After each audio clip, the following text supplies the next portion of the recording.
Hello, YouTubers. Tonight I'm going to share with you a word called incredible love.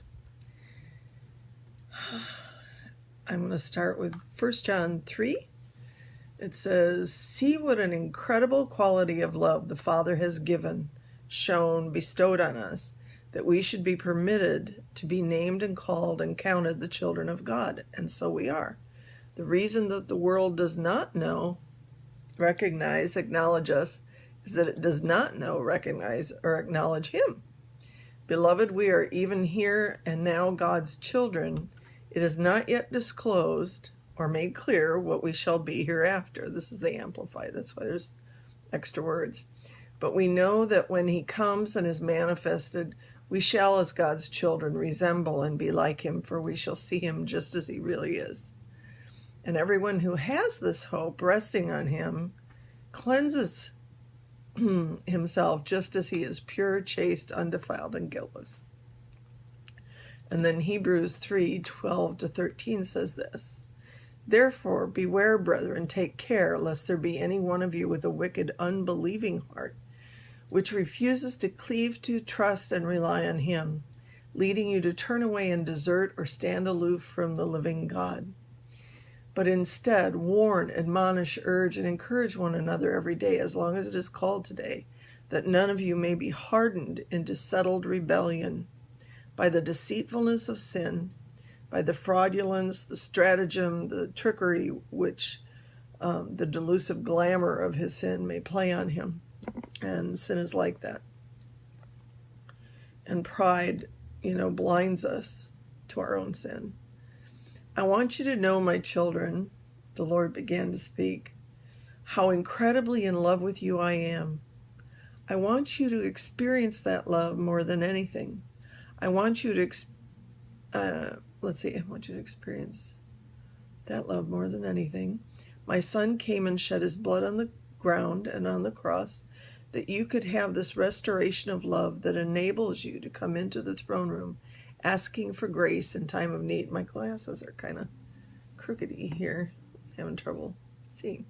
"You are constantly able to access the throne room of heaven due to the blood of Jesus. There is not any time the doors of heaven are closed to your cries. I am present always to listen to whatever your heart wants to express or ask. My Spirit lives in you so that you have instant access. Whenever two or more of you are gathered together, I am in your midst. And anything you ask is touching anything on earth, I will do as you pray in the Spirit. You have not because you ask not many times. The power of agreement on any issue of need magnifies the request. Agreeing prayer is powerful prayer. This is why husbands and wives praying together is something the enemy loves to disrupt. Believe me, he does. He knows that if the two of you ask as touching anything, then I will immediately dispatch angels to answer. In these times, you especially need agreeing prayer. The enemy is trying to block you from praying together and corporately so that he can interfere with prayer requests in some way. I encourage you to pray together whenever possible for the most important things, especially, and watch how mightily I will move. I am looking for intimacy with you in the secret place because I am eager to shed my love abroad in your hearts and to answer all your needs. As the fire is purging you, you will find more and more of your prayers being answered and more swiftly than ever before." And I have to say that that's been true lately. "There is a buildup of heavenly reinforcements going on, for I am about to do some very mighty things on your behalf." Whoa. "So keep your eyes steadfastly upwards and proclaim the truth of the word into your lives and the lives of those you love and care for. Trust that when you pray, that I will answer." Anticipate answers to prayer. And anticipating, it's expecting answers. So for the believing heart, will always anticipate to hear, an answer to that prayer. The unbelieving heart doesn't expect action. And after time and again of unbelief in their hearts, they gradually stop praying. And I've been in times like that in my life. So God had to revive me. And usually it was through condemnation. Self-condemnation and those kinds of things will just totally steal from you. Anyway, some of you have been so pummeled in your walk that you have been quenched and discouraged. But I am reviving you. I am restoring all that has been stolen, and I will once again pour out the spirit of might. Whoa! Hey, hey, hey. And you will be empowered to do all your heart longs to do. And my heart longs to do it. I have a river of honey I am yet to pour out that will alter the way you see everything. When it is poured out, you will see with new eyes and hear with new ears. You will understand much better all the things relating to me, knowing that it will not fail to come.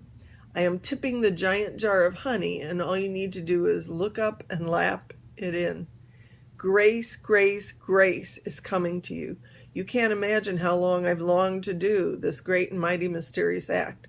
Now the honey will flow like a river that starts out peaceful and calm, but as it goes through rocks and hedges, it becomes more and more filled with turbulence and and becomes raging rapids. So will my river escalate in its power and being poured out. And as it flows out, it will impart incredible love for me and for each other, and a realization of so many things you have longed to understand. The best thing is that I'm doing it just to show how much I love you, and not because you've prayed enough, worshipped enough.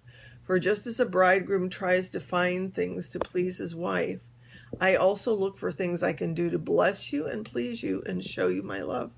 I love surprises, and I have plenty in store for you. And that's the end of that word. God bless you.